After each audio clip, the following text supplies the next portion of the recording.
A new study from Google Quantum AI shows that breaking the 2048-bit RSA encryption may require far fewer quantum resources than once thought. Instead of 20 million qubits, the task could now be done with under a million noisy qubits in about a week. While today's quantum computers aren't powerful enough yet, this major drop in requirements highlight just how quickly quantum computing is advancing.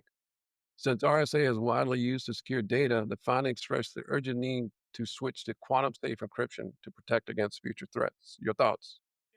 This is the same old problem that we know we've had ever since sneakers came out, right? Is we know that eventually someone will create a computer that is strong enough to instantly factor primes and be able to figure out these keys. And honestly, even at a million qubits, you're still looking at days to break any one specific RSA encrypted key.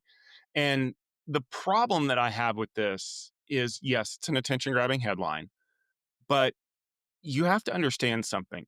The most powerful quantum computer on the planet right now from Google has about 1,100 qubit capacity. You need a million to even consider this. And notice that it said a million noisy qubits. So, for those of you who may not have seen my conversation about this, one of the problems that we have with quantum computing is just the amount of noise that's generated. You have to have lots of qubits to solve every potential permutation of the equation, and then you have to find that equation. That's why error correction is so important to quantum computing. And if you can get the right amount of error correction, you can significantly reduce the number of qubits that you need to break any particular key. The problem is, even with the leaps and bounds that we've had over the last few years, we're still nowhere near as powerful as we need to get. Even with exponential growth, we've still got several more years before we get there.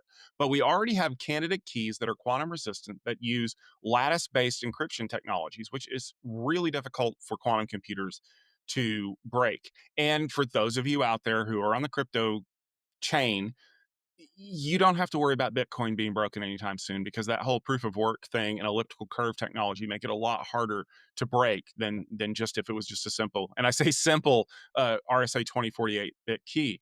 The issue is that we really do have to be looking at what the likelihood is that we either are going to need to re-encrypt the data that's already at rest that is insecure, or that we're going to need to basically remove it and then move on to these more resistant keys. But I'll tell you, this is not the first time, the second time, or the 15th time we solved this problem. I can go back to just about any hashing or encryption algorithm that was weak in the past that is effectively broken today. And we've had these problems forever. The key is that we always have to be one step ahead of where we're at. And we did that whenever we submitted those candidate keys to the to NIST to be authorized. I mean, I don't remember what they got named. They're just numbers now, but it was dilithium and Kyber and all the rest of them, because they're solving the problem that we have, and they're doing it early enough that we're not like falling all over ourselves to implement fixes that will eventually cause problems. See also the Y2K problem. Like that was admittedly a Herculean effort, but it was very late. We should have been way ahead of that.